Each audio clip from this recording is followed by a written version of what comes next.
I discuss about discover of proton. हम इस video में प्रोटॉन के खोज के बारे में डिस्कस करेंगे, बतलाएंगे। इससे पहले हम इलेक्ट्रॉन के खोज के बारे में बता दिए हैं।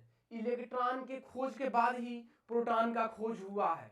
मीन्स अगर इलेक्ट्रॉन का खोज नहीं हुआ होता तो it is impossible to discover proton. जब इलेक्ट्रॉन खोज हो चुका तो प्रोटॉन का खोज एक दूसरे को अलाइन कर जाते हैं, इक्वली होते हैं। कहाँ है कि देखिए एहू में विसर्जन नलिका लिखल गई है। जब विसर्जन नलिका में ये धन सिरा है, इसे धन इलेक्ट्रोड बोलते हैं। ये ऋण सिरा है, इसे ऋण इलेक्ट्रोड बोलते हैं। यह एनोड है जबकि यह कैथोड है।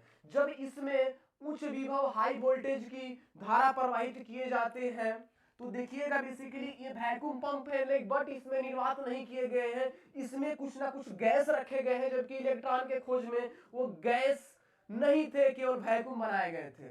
इसमें अब देखिए इसमें हीलियम और हाइड्रोजन के कुछ गैस कण भरे गए हैं। तो बेसिकली जब इसमें धारा प्रवाहित किया गया विसर्जन नलिका में तो हम जानते हैं कि हीलियम का जो परमाणु है और ये न्यूट्रल होते हैं।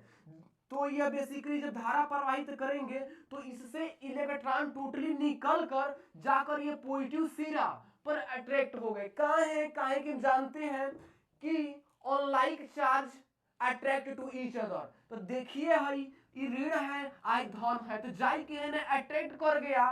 तो कुछ साइंटिस्टों ने देखा कि जब इलेक्ट्रॉन तो निकल गया, परमाणु जब न्यूट्रल होते हैं, उदासीन होते हैं, तो काहे नहीं जब हीलियम के जो पॉजिटिव जब है तो काहे नहीं कैथोड की तरफ जा रहा है। काहे कि अट्रैक्ट कर जाएगा ना, क्योंकि कैथोड है ऋणात्मक है तो आना चाहिए।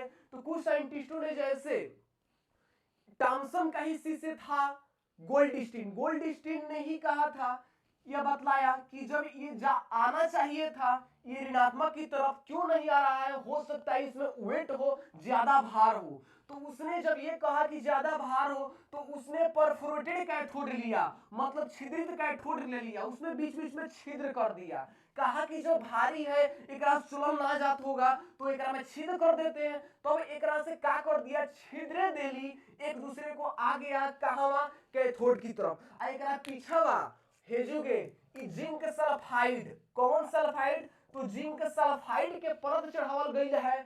जब एक परफोरेटेड कैथोड से जिंक सल्फाइड पर पेनिट्रेट किया जाएगा कोनो कण के द्वारा तो उनमें प्रज्वलित उत्पन्न होगा। जब पेनिट्रेट हुए कण तो प्रज्वलित जिंक सल्फाइड पर प्रज्वलित होना स्टार्ट हो गए। तो उसने अलग अलग साइंटिस्टों ने कह दिया कि यही किया है। जब इससे एनोड की तरफ से आ रहा है तो इससे पहले रखा गया एनोड किरण होगा या एनोड कण होगा। लेकिन एक बाद फिर कुछ अलग अलग वैज्ञानिकों ने आए और कहे कि हो सकता है, जैसे हिमशिखर वैज्ञानिक ही ने आए और कहा कि ये जो होंगे कैनाल किरण हो सकता है। इसका भी अलग अलग धारणाएं गलत निकला। तो इसके बाद रदरफोर्ड आया और कहा कि ये जो अट्रैक्ट हो रहे हैं पर कैथोड की तरफ अट्रैक्ट हो रहे हैं तो यही क्या हो सकता है, तो प्रोटॉन हो सकते हैं। क्यों? क्योंकि पेनिट्रेट कर रहे हैं जाकर जिंक सल्फाइड पर प्रज्वलित उत्पन्न करवा रहे हैं। तो इसी का नाम रख दिया गया। लगभग 1919 ईस्वी में रदरफोर्ड ने कह दिया कि यही प्रोटॉन है और इसके बाद प्रोटॉन का खोज हो गया और श्रेय जाता है रदरफोर्ड को ही। इसके बाद हम ये बताना चाहते हैं कि जो इलेक्ट्रॉन प्रोटॉन का संकेत P के द्वारा दर्शाते हैं और यह जो प्रोटॉन होते हैं पॉजिटिव होते हैं तबे तो जाकर कैथोड की तरफ अट्रैक्ट हो गया और एकरा पर हम प्लस देते हैं। इसके बाद ये हम बता दें कि जब ये प्रोटॉन का खोज हो गया तो इस प्रोटॉन को संकेत कहीं पर इसको दर्शाना हो रिएक्शन में तो H⁻1 और बेस H के द्वारा दर्शाते हैं। बेसिकली ये भी बता दें कि जब इलेक्ट्रॉन में ये बताए गए थे कि इसमें काइनेटिक एनर्जी होती है, गतिज ऊर्जा होती है। बेसिकली इसमें भी गतिज ऊर्जा होती है, काइनेटिक एनर्जी होती है।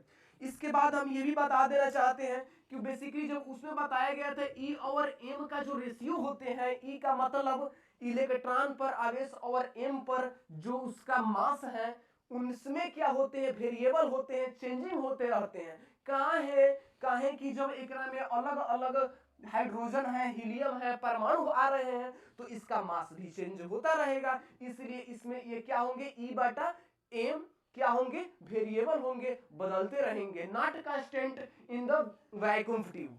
ओके, अब एकरा बाद हम ये बता दें, और हर देखिए बड़ा जहर चीज है, एकरा को बहुत जगह पूछे जाते हैं। ई बटा एम जो रेशियो होते हैं ये क्या होते हैं, प्रत्येक जगह चेंजिंग होते रहेंगे, ई बटा एम। अब ये भी देखिएगा बेसिकली जब इसका खोज होने के बाद ये बताए गए कि प्रत्येक जो होते हैं परमाणु में वो प्रोटॉनों भी होंगे और इलेक्ट्रॉन भी होंगे जो एक दूसरे को न्यूट्रल कर जाएगा। Thank you. ऐसे ये प्रोटॉन का खोज हुए। अब हम अगले वीडियो में न्यूट्रॉन का खोज बतलाएंगे।